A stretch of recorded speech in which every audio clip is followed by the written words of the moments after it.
Rudransh education YouTube channel पर आपका पुनः स्वागत है। हिंदी शिक्षण के भाग नंबर 4 को लेकर हम आपके सामने पुनः उपस्थित हुए हैं।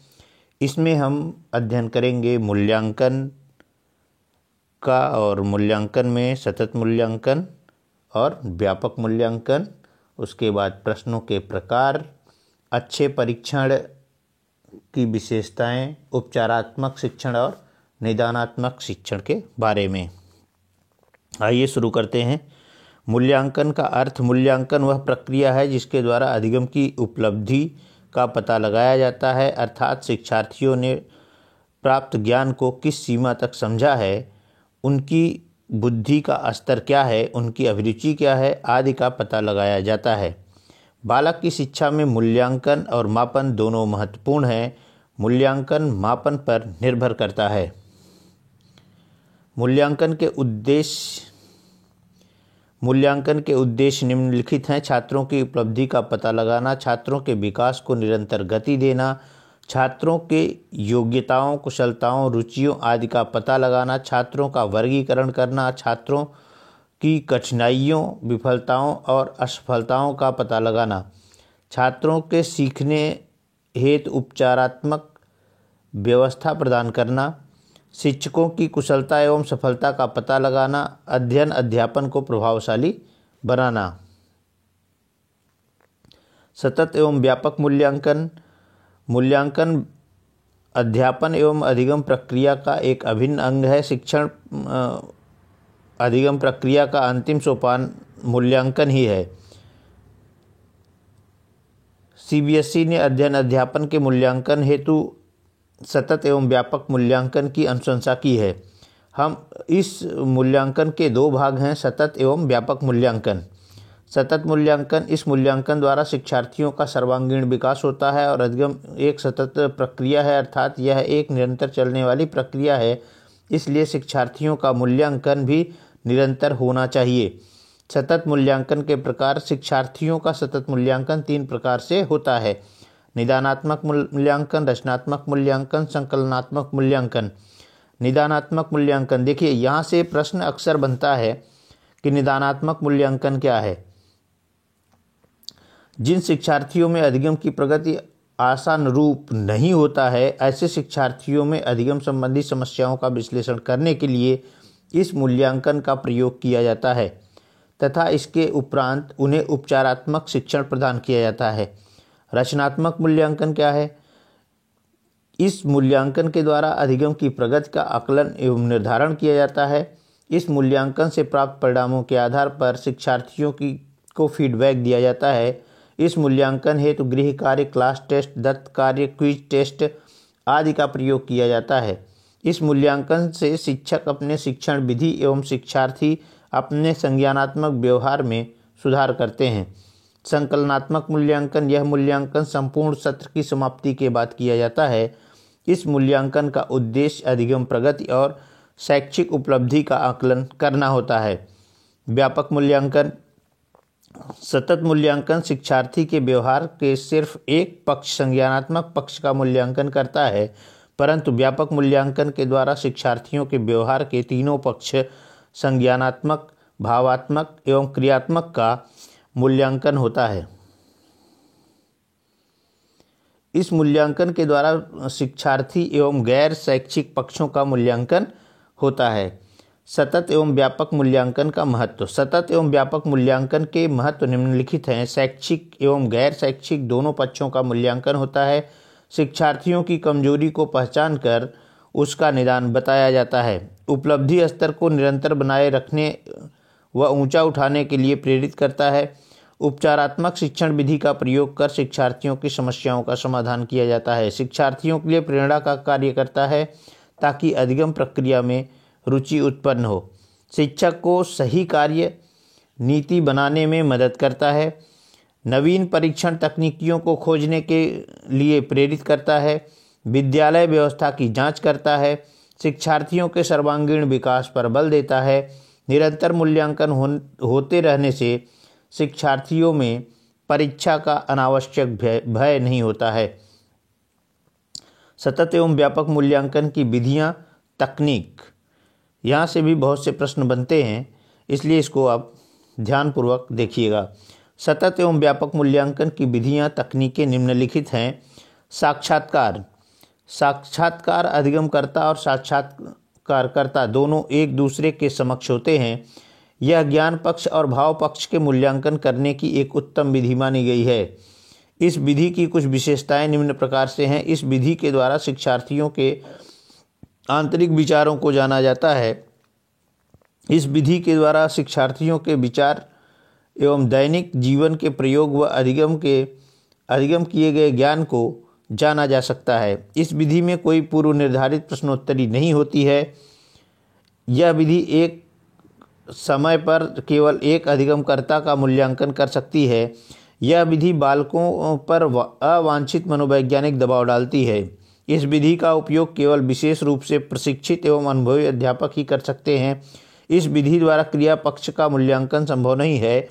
यह विधि समय और धन दोनों के लिए एक अपव्ययी विधि मानी गई है। निरीक्षण। वास्तविक मूल्यांकन करने में सक्षम है। इस विधि में अधिगमकर्ता को यह जानकारी नहीं दी जाती कि उसका मूल्यांकन किया जा रहा है। यही कारण है कि इस विधि द्वारा हम व्यवहार में अपेक्षाकृत अस्थायी परिवर्तन का मूल्यांकन कर सकते हैं। इस विधि की कुछ विशेषताएं निम्नलिखित हैं। इस विधि के द्वारा व्यक्तिगत या सामूहिक या दोनों का अध्ययन किया जाता है। इस विधि के द्वारा मूल्यांकन प्राकृतिक परिस्थिति में किया जाता है। इस विधि के द्वारा शिक्षार्थियों के व्यक्तित्व के विभिन्न पक्षों का मूल्यांकन किया जाता है। यह विधि वस्तुनिष्ठ, निश्चित, क्रमबद्ध, प्रमाणिक और विश्वसनीय है। इस विधि के लिए किसी प्रश्नोत्तरी की आवश्यकता नहीं होती। यह विधि समय के मामले में अत्यधिक अपव्ययी विधि है। इस विधि से मूल्यांकन करने के लिए विशेषज्ञों की आवश्यकता होती है।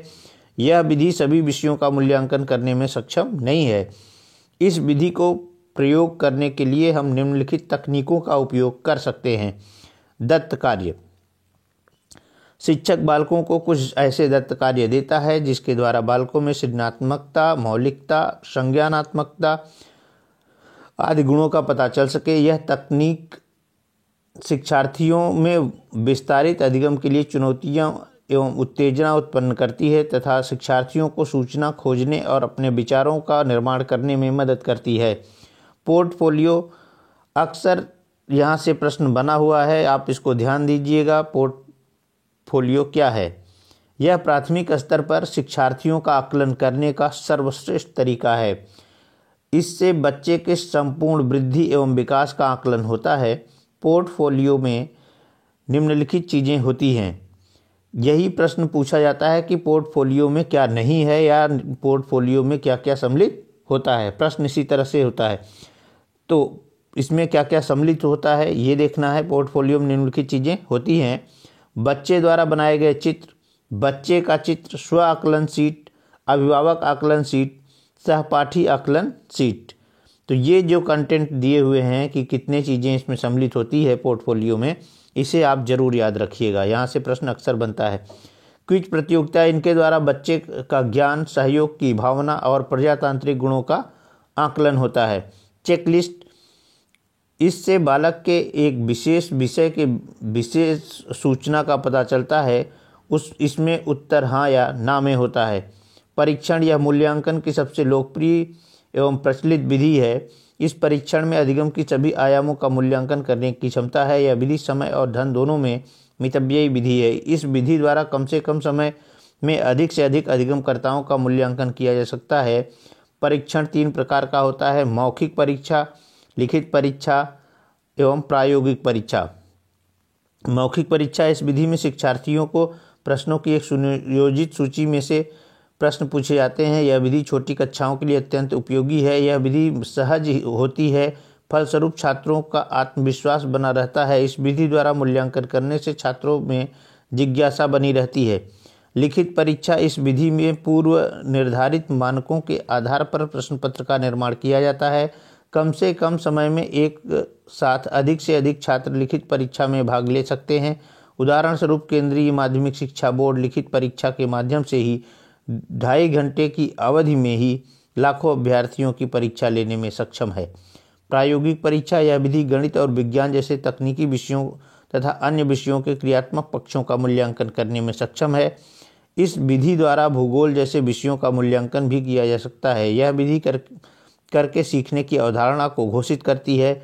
उक्त तीनों ही प्रकार की परीक्षाएं आवधिक और वार्षिक पद्धति द्वारा ली जा सकती हैं। प्रश्नों के प्रकार। प्रश्न निम्न प्रकार के होते हैं। वस्तुनिष्ठ प्रश्न।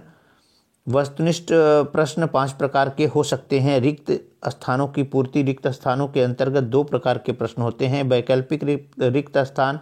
वैकल्पिक रिक्त स्थान निम्न प्रकार के से पूछे जाते हैं, जैसे संज्ञा व सर्वनाम की विशेषता बताने वाले शब्द ...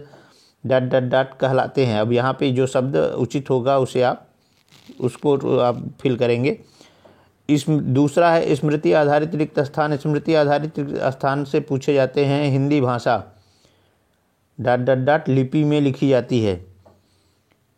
सत्य असत्य कथन, मिलान स्तंभ, बहुवैकल्पिक प्रश्न, एक शब्द के उत्तर वाले प्रश्न, अति लघु उत्तरात्मक प्रश्न। इन प्रश्नों का उत्तर 1 से 2 पंक्ति अथवा 10 से 15 शब्दों में दिया जाता है, जैसे संज्ञा किसे कहते हैं। लघु उत्तरात्मक प्रश्न। इन प्रश्नों का उत्तर 4 से 5 पंक्तियों अथवा 30 से 40 शब्दों में दिया जाता है। भाषा किसे कहते हैं, भाषा और लिपि में क्या संबंध है, अथवा मातृभाषा पर टिप्पणी कीजिए। निबंधात्मक विवरणात्मक दीर्घ उत्तरात्मक प्रश्न। इन प्रश्नों का उत्तर छोटी कक्षाओं में 100 से 150 शब्द और बड़ी कक्षाओं में 250 से 300 शब्दों में दिया जाता है, जैसे प्रदूषण पर निबंध लिखिए, अथवा संधि क्या है, स्वर संधि के भेदों को उदाहरण सहित समझाइए। एक अच्छे परीक्षण की विशेषताएं। यहाँ से भी प्रश्न पूछा जाता है कि एक अच्छे परीक्षण की विशेषताओं में क्या क्या सम्मिलित होता है। तो आइए देखते हैं। शिक्षार्थी के मूल्यांकन हेतु तैयार किए गए एक अच्छे परीक्षण में निम्न विशेषताएं होनी चाहिए। वैधता। परीक्षा द्वारा यदि अभीष्ट लक्ष्य का ही मापन होता है तो हम उसे वैध कहते हैं। उदाहरण के लिए बालकों के कौशल को नापने के लिए ली गई परीक्षा द्वारा कौशल की ही नाप होनी चाहिए, न कि मनोवृत्ति की। दूसरे, जो परीक्षा जिस स्तर के बालकों का जिस परीक्षण के लिए बनाई गई हो उसके द्वारा यदि उसे स्तर के बालकों का परीक्षण किया जा सके और अन्य स्तर के बालकों का नहीं तो भी वैध ही कहलाएगी। विश्वसनीयता। जिस परीक्षा या प्रश्न पत्र के द्वारा किया गया मापन अविचल रहता है वह परीक्षा विश्वसनीय होती है। यदि परीक्षा विश्वसनीय होगी उसके द्वारा किया गया मूल्यांकन चाहे वह किसी भी परिस्थिति में किया जाए सदैव एक समान रहेगा। उदाहरण, यदि किसी बालक को किसी परीक्षा में 20 अंक में से 8 अंक प्राप्त हुए तो चाहे जिस परिस्थिति में उसका परीक्षण किया जाए उस परीक्षा या प्रश्न पत्र में उसे सदैव 8 अंक मिलने चाहिए। प्राप्तांकों में थोड़ा विचलन नगण्य है लेकिन अधिक नहीं होना चाहिए। वस्तुनिष्ठता। जिस परीक्षा में परीक्षक की व्यक्तिगत मान्यताओं का कोई स्थान नहीं होता वह परीक्षा वस्तुनिष्ठ होती है। वस्तुनिष्ठ परीक्षा का यह गुण है जिसमें पक्षपात का कोई स्थान नहीं होता है। उदाहरण के लिए, यदि किसी बालक की ली गई परीक्षा की उत्तर पुस्तिका को भिन्न भिन्न परीक्षक भिन्न भिन्न परिस्थितियों में देखे और सभी परिस्थितियों में प्राप्तांक समान रहे तो वह परीक्षा वस्तुनिष्ठ कहलाएगी। यदि प्राप्तांकों में भिन्नता हुई तो वह परीक्षा वस्तुनिष्ठ न होकर व्यक्तिनिष्ठ कहलाएगी। एक अच्छी परीक्षा में वस्तुनिष्ठता होनी चाहिए। मानकता। प्रश्न पत्र का स्वरूप, प्रश्नों की संख्या एवं प्रश्नों का स्तर पूर्व निर्धारित नियमों के अनुसार होना चाहिए। यदि कोई प्रश्न पत्र नियमों का उल्लंघन करके बनाया जाता है तो वह मानक नहीं कहलाएगा। उदाहरण स्वरूप, केंद्रीय शिक्षक पात्रता परीक्षा के लिए केंद्रीय माध्यमिक शिक्षा बोर्ड ने कुछ मानक तय किए हैं, जैसे 1ली से 5वीं कक्षा तक के शिक्षकों के लिए प्रश्न पत्र में 150 प्रश्न पूछे जाएंगे जिन्हें 5 भागों में बांटा जाएगा। यदि इसी परीक्षा पत्र को किसी और स्वरूप में तैयार किया जाए तो वह प्रश्न पत्र मानक नहीं कहलाएगा। व्यवहारिकता। ऐसा परीक्षण जो केवल पुस्तकीय ज्ञान का मूल्यांकन न करे अपितु व्यवहारिक ज्ञान का भी मूल्यांकन करे व्यवहारिक माना जाता है। उपचारात्मक शिक्षण। वास्तविक कक्षा शिक्षण के बाद जब छात्रों की व्यक्तिगत व विषयगत समस्याओं को दूर करने के लिए उन्हें विशेष रूप से पढ़ाया जाता है वह प्रक्रिया उपचारात्मक शिक्षण कहलाती है। जिस तरह जब हम किसी शारीरिक एवं स्वास्थ्य से जुड़ी समस्या के समाधान के लिए चिकित्सक से सलाह लेते हैं तो इस प्रक्रिया में चिकित्सक सर्वप्रथम हमसे सलाह करते हुए कुछ सवाल पूछता है, जैसे यह समस्या कब से है, क्या खाया था आँख दिखाइए, जीभ दिखाइए आदि, जिनके उत्तर के आधार पर वह उपचार की आगे की विधि का निर्धारण करता है। यदि आवश्यकता हो तो कुछ परीक्षणों का सहारा भी लिया जाता है।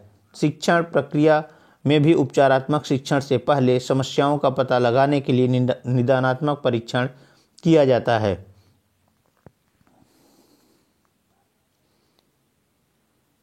निदानात्मक परीक्षण छात्रों की व्यक्तिगत अथवा विषयगत समस्याओं का पता लगाने के लिए कक्षा शिक्षण के बाद जो परीक्षण किया जाता है वह निदानात्मक परीक्षण कहलाता है। इस परीक्षण के नतीजों के आधार पर ही उपचारात्मक शिक्षण का नियोजन किया जाता है। उपचारात्मक शिक्षण की विशेषताएं। उपचारात्मक शिक्षण हमेशा वास्तविक कक्षा शिक्षण के बाद ही किया जाता है। इसके अंतर्गत केवल समस्यागत बालक का शिक्षण किया जाता है। केवल समस्या विषय अथवा उप विषय के शिक्षण को ही उपचारात्मक शिक्षण की प्रक्रिया में शामिल किया जाता है। यह शिक्षण हमेशा निदानात्मक परीक्षण के नतीजों के आधार पर ही किया जाता है। आवश्यकता अनुसार विशेष कक्षाओं का आयोजन किया जाता है। यदि आवश्यक हो तो शिक्षण विधि में संशोधन करते हुए शिक्षण किया जाता है। तो ये रहा हिंदी शिक्षण का भाग 4, जिसके अंतर्गत हम लोगों ने मूल्यांकन देखा, मूल्यांकन के प्रकार देखा, प्रश्नों के प्रकार देखा और उपचारात्मक और निदानात्मक परीक्षण के बारे में अध्ययन किया। आशा करते हैं कि आपको ये वीडियो पसंद आएगा और आप अपने मित्रों को इस वीडियो को शेयर करेंगे, जिससे वो सीटेट में उच्चतम अंक हासिल कर सकें। जो लोग इस चैनल पे अभी नए हैं वो लोग चैनल को सब्सक्राइब कर लें, तो अभी हम अन्य वीडियोस जो डालेंगे वो आपको ज़रूर प्राप्त होगा। धन्यवाद।